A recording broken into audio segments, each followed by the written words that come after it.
જે આપણે સમજીશું મૂર્તિ પૂજા. મૂર્તિ પૂજાની કલ્પના માનવ સમાજની ઋષિઓ પાસે મળેલી અનુપમ ભેટ છે. એના મહત્વને ન સમજનાર કેટલો અનભિજ્ઞ લોકોએ પોતાની બાલિસ્તાથી આ સુગંધી પુષ્પ ચીમડી નાખ્યું છે. મૂર્તિને નહીં માનનારો મનુષ્ય કેવળ પોતાના માનસશાસ્ત્રનું અજ્ઞાન પ્રદર્શિત કરે છે. સામાન્ય માણસને ભગવાનની મનોહારી મૂર્તિ નિહાળી જીવનમાં ઉષ્મા અને આશ્વાસન પ્રાપ્ત થાય છે. થાકેલાને નવી ચેતના સાંપડે છે. નિરાશ થયેલા માનવના જીવનની નવી આશાનો સંચાર થાય છે. સાધકને માનસિક અવલંબન માટે આધાર મળે છે. કર્મયોગીનો જીવનપથ ઈસ પ્રકાશથી પ્રકાશિત થઈ ઉઠે છે અને સિદ્ધોને એમાં જ પૂર્ણતાની અનુભૂતિનો પરિસર પ્રાપ્ત થાય છે. સગુણો ઉપાસના જેવી કોઈ દિવ્ય કલ્પના નથી, તેમજ તેના જેવો બીજો કોઈ આનંદ પણ નથી. તત્વજ્ઞાનની દ્રષ્ટિએ અદ્વૈતવાદના હિમાલય જેવા ઉત્તુંગ શિખરને આમનાર શ્રીમદ આદ્ય શંકરાચાર્ય પણ ભગવાનના સાકાર રૂપને નિરખવાને ઝંખના રાખે છે. શરણ્યો લોકેશો મમ ભવતુ કૃષ્ણોક્ષ વિષય. ભાગવતમાં પણ ભગવાન શ્રી કૃષ્ણે ગોપીઓને સમજાવવા ઉદ્ધવજીને મોકલ્યા છે. ઉદ્ધવ ગોપીઓને સાકારિત કૃષ્ણને બદલે અણુએ અણુમાં અને ઘટે ઘટમાં વ્યાપેલા કૃષ્ણ તત્વની ઉપાસના કરવાનું સૂચવે છે. ગોપીઓ ઉદ્ધવનું આ જ્ઞાન સ્વીકારવા તૈયાર નથી. તેઓ ઉદ્ધવને કહે છે કે તારો એ વ્યાપક કૃષ્ણ અમને શું કામનો? અમને તો અમારી જોડે હસવાવાળો, રાસ રમવાવાળો, રીઝવાવાળો અને રૂઠવાવાળો કૃષ્ણ જોઈએ. પ્રભુ, તારું નિર્ગુણ નિરાકાર રૂપ મહાન હશે, ભવ્ય હશે, દિવ્ય હશે, પણ મને તો તારું મારી જોડે રમવાવાળું, વાંચવાવાળું સગુણ રૂપ જ ગમે છે. આ ભક્તની હૃદયની ઝંખના છે. સગુણોપાસના બહુ મોટી શક્તિ છે. આજના કાળમાં ભણેલા લોકો મૂર્તિ પૂજાનું સાચું રહસ્ય સમજ્યા વગર જ તેનાથી આઘા થયા છે, જ્યારે અભણ લોકો સમજ્યા વગર મૂર્તિ પૂજા કરીને પણ મૂર્તિની વિટંબના કરે છે. આ રીતે મૂર્તિ પૂજા જેવી અલૌકિક કલ્પના ભણેલાઓની ઉપેક્ષા અને અભણોની વિટંબનાનું કારણ માત્ર બની છે. મહર્ષિ દયાનંદ જેવા એકાદ તપસ્વી સંન્યાસી સમાજમાં ચાલતી રહેલ અશાસ્ત્રીય મૂર્તિ પૂજા અને મૂર્તિની થતી રહેલી ઘોર વિટંબના જોઈને પોતાનો પુણ્ય પ્રકોપ પ્રકટ કરે છે. એ તદ્દન સ્વાભાવિક છે. મૂર્તિની બાહ્ય ઉપાસના તેમજ પૂજાના બાહ્ય આડંબરમાં રાચી રહેલો માનવ જ્યારે પાંગળો, પ્રારબ્ધવાદી કે ભ્રાંત ઈશ્વરવાદી બને ત્યારે કોઈ પણ સાત્વિક માણસને ચીડ ચડવી એ સહજ ઘટના છે. ભગવાન બધું કરશે એમ કહીને ક્રિયાશૂન્ય બનેલો માનવ ભગવાનના મંદિરમાંથી બહાર નીકળતો જ ન હોય ત્યારે આવેશમાં કે સાત્વિક ક્રોધમાં આવી જઈને કહેવું પડે છે કે મૂર્તિમાંનો ભગવાન તારા પુરુષાર્થને પ્રેરક નહીં હોય અને તને પાંગળો બનાવતો હશે તો તે ભગવાન જ નથી. કોઈ પણ મહાપુરુષના દિલમાંથી પ્રગટેલો આ પુણ્ય પ્રકોપ કેવળ પ્રાસંગિક, પ્રત્યાત્મક કે પ્રત્યાઘાતી હોય છે. પ્રતિક્રિયાની પ્રાસંગિકતાને સ્વીકારી લઈએ તો પણ તે તત્વજ્ઞાન બની શકતી નથી.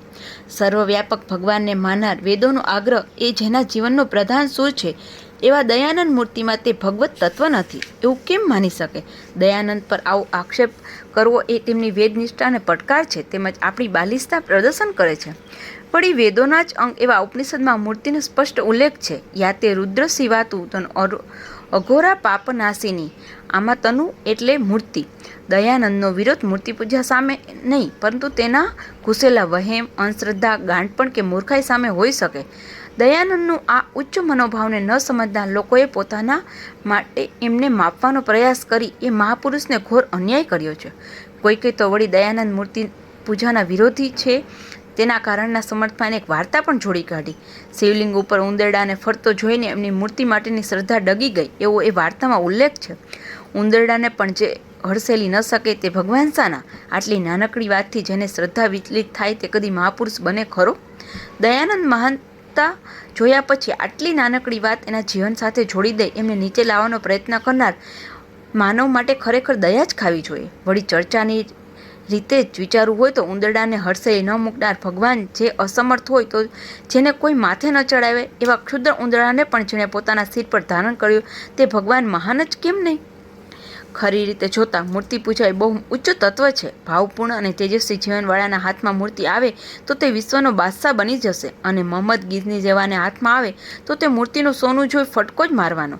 એક જ મૂર્તિમાં છોકરાને રમકડું, કલાકારને શિલ્પ, ચિત્રકારને તેમાં પૂરેલા રંગો અને સોનેરી અલંકાર દેખાશે, પરંતુ ભાવપૂર્ણ અંતકરણવાળા મનુષ્યના હાથમાં મૂર્તિ આવશે તો તેનું જીવન ઉચ્ચ બનશે. જેમ એક લાકડીથી નાનું બાળક ઘોડો રમે તે જ લાકડી ગુંડો આવે તો રક્ષણ કરવા પણ કામ આવે, અને જો રક્ષણ કરતા ન આવડે તો તે જ લાકડી ગુંડાને આપણી ઉપર હુમલો કરવા ઉપયોગી બને.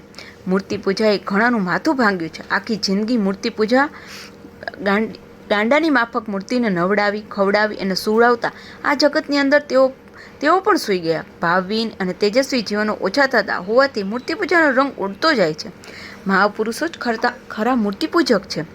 કેટલાકનું કહેવું છે કે મૂર્તિનો આકાર તો કાલ્પનિક છે. મૂર્તિ એ કલ્પના હશે તો પણ તે પુનરુત્પાદક કલ્પના છે. અહીં એક કે સર્જનાત્મક કલ્પના, ગત અનુભવનું સ્મરણ અને એ સ્મૃતિ મુજબ નવું ચિત્ર તૈયાર કરવું એનું નામ જ પુનરુત્પાદક કલ્પના. ઋષિને જે સાક્ષાત્કાર થયો તેની તેને સ્મૃતિ થઈ અને તે સ્મરણ મુજબ શિલ્પકારે મૂર્તિ ઊભી કરી. આ જે ચિત્ર છે તેનું નામ કલ્પના. આવી રીતે કોઈ શાસ્ત્રીય દ્રષ્ટિથી કાલ્પનિક શબ્દ મૂર્તિ માટે વપરાતો હશે તો તે ખોટો નથી.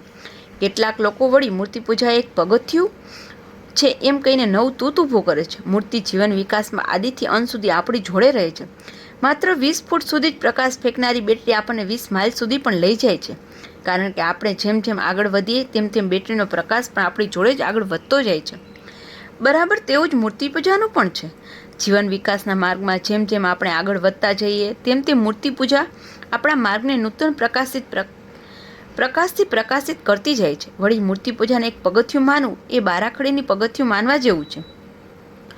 જીવનની શરૂઆતમાં શીખેલી બારાખડી જ માનવને મોટામાં મોટા પુસ્તકો વાંચવાની કે લખવાની યોગ્યતા પ્રદાન કરે છે. મોટા થયા પછી મને હવે બારાખડીની જરૂર નથી એમ બોલવું એ જેટલી હાસ્યાસ્પદ વાત છે તેના કરતાં પણ વધારે હાસ્યાસ્પદ વાત થોડો વિકાસ થયા પછી હવે મને મૂર્તિની જરૂર નથી એમ કહેવું તે છે. વિકાસના પરમોચ્ચ શિખરે પહોંચેલા મનુષ્યને પણ નિર્ગુણ નિરાકારમાં જતી વખતે સગુણ સાકારમાં થઈને જ જવું પડે છે. તેથી મને હવે સગુણ સાકારની જરૂર નહીં એમ કહેનાર માણસના વિકાસમાં વારંવાર સંશયિત છે.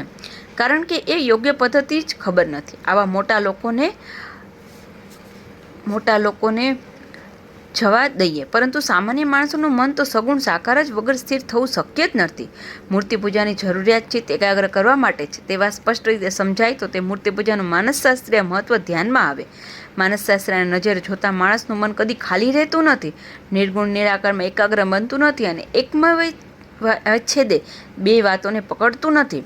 ઉપરોક્ત 3 વાતો આપણને ખૂબ જ ઉપયોગી છે. મન એકાગ્ર થયા વગર તેનો વિકાસ થતો નથી કે શક્તિઓ ખીલતી નથી. તેથી મનને એકાગ્ર કરવું જોઈએ. બીજી વાત, મન આકાર વગર સ્થિર થતું નથી, તેને અવલંબનની જરૂર છે. હવે જેનું અવલંબન આપશો તેનો આકાર મન ગ્રહણ કરશે, તેના ગુણદોષોની અસર મન પર થશે. જળનું ચિંતન કરનાર જળ બને, સ્ત્રીનું ચિંતન કરનાર સ્ત્રીણ બને. તે જ રીતે ભગવત રૂપમાં મન સ્થિર કરનાર મનુષ્ય દિવ્ય બને. અન્ય કોઈનું ધ્યાન ન ધરતા ભગવાનનું ધ્યાન ધરવું હિતાવહ છે. જેનું ધ્યાન ધરવાનું હોય તે સદાકાળને માટે સર્વશ્રેષ્ઠ લાગવો જોઈએ. ભગવાન સિવાય બીજું કોણ એવું હોય છે? વળી મન બીજી કોઈ વાતમાં જાય તો ભગવાનની મૂર્તિ માનસ પરથી ખસી જાય. કારણ કે મન એક સાથે બે ઠેકાણે રહેતું નથી. આ કારણે આપણને આપણું સ્થાન ધ્યાનમાં આવે અને પુનઃ સાધનાની શરૂઆત કરી શકાય. મૂર્તિ પૂજવાનું આ મહત્વ ધ્યાનમાં આવે તો ધૂપ, દીપ, પ્રાર્થના, સ્તવન, દર્શન એ ભગવાનની ખુશામત નથી, પણ મને સ્થિર કરવાની આપણી તૈયારીના એક ભાગરૂપ છે તે સમજાય. વારંવાર દર્શન કરવાથી ભગવાનની મૂર્તિ માનસ પરનું સ્થિર થાય, તેથી ધ્યાનમાં સુગમતા રહે. પ્રાર્થના, સ્તવન, ભજન, પ્રભુનો મહિમા સમજાવી આપણું તેના માટેનું આકર્ષણ ધારે છે. ગમતા માનવ પર મન જલ્દી કેન્દ્રિત થાય એ સ્વાભાવિક વાત છે. વળી ધૂપ, દીપ, અગરબત્તી, ફૂલ એ મનને પ્રસન્ન કરનારા તત્વો છે. પ્રફુલ્લિત મન જલ્દીથી પ્રભુચરણમાં પ્રવેશ પામે તે નિશ્ચિત વાત છે. આજના કાળમાં તો મનોવિશ્લેષણવાદી મૂર્તિપૂજાને શાસ્ત્રીય ઠેરવવામાં અનાયાસે ખૂબ જ મોટો ફાળો આપ્યો છે. તે શાસ્ત્રનું કહેવું છે કે આપણા મનનો બહુ જ મોટો ભાગ અજ્ઞાત છે. જ્ઞાત એવો મનનો નાનકડો હિસ્સો પણ આપણે કાબૂમાં રાખી શકતા નથી, તો વિશાળ એવા અજ્ઞાત મનને શી રીતે નાથી શકીએ? અગ્નિમાંથી નીકળેલો કોલસો પાછો અગ્નિમાં મૂકતા જેમ સફેદ થાય, તેમ પ્રભુ પાસેથી મળેલું મન પાછું પ્રભુમાં કેન્દ્રિત થાય તો જ વિશુદ્ધ બને. ગીતાની ભક્તિની આ જ વ્યાખ્યા છે. મયાવેશ્ય મનોયેમાં, તારું મન મારામાં, ભગવાનમાં અર્પણ કર. ભગવાનને જેને મન બુદ્ધિ અર્પણ કર્યા છે તેના જ સંકલ્પો શુભ અને નિર્ણયો વિશુદ્ધ રહે. કાર્યના હેતુને વિશુદ્ધ કરવામાં પણ ભક્તિનો બહુ મોટો ફાળો છે અને કોઈ પણ ક્રિયાની મહાનતા તેના હેતુ પરથી નક્કી કરી શકાય છે. ભગવાન આપણો હેતુ પવિત્ર રાખે એ ભાવથી ભક્તિ કરવાની. અવ્યક્તિ ઉપાસના અતિ કષ્ટદાયી છે.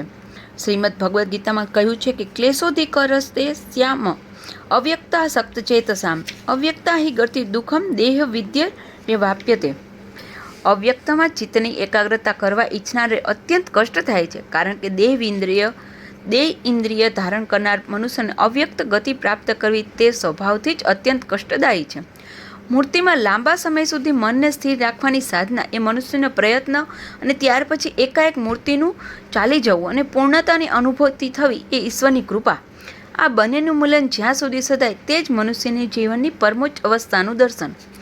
મૂર્તિ પૂજામાં એક વાત ખાસ ધ્યાનમાં રાખવાની જરૂર છે કે મનુષ્યને તારવાની શક્તિ નિર્જીવ મૂર્તિમાં નહીં પણ તેની પાછળ રહેલી ભાવનામાં છે.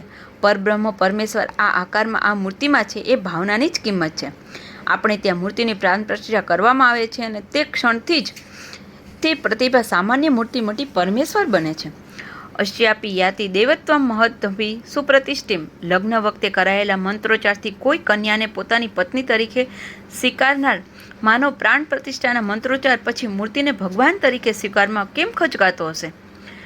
ખરું જોતા બંને સ્વીકૃતિઓ માનસિક જ છે. વિશ્વના બધા જ ધર્મો એક યા બીજા રૂપમાં મૂર્તિ પૂજાનો સ્વીકાર જાણે અજાણ્યો કરવામાં આવ્યો છે અને એ ત્યાં સુધી મૂર્તિના આકાર માટે આગ્રહ નથી પરંતુ ભાવનાને મહત્વ સ્વીકાર્યું છે. ન દેવો વિદ્યતે કાષ્ટે ન પાષાણેન મુણ્યમયે ભાવાહિ વિદ્યતે દેવ તસ્માત ભાવો હિ કારણમ.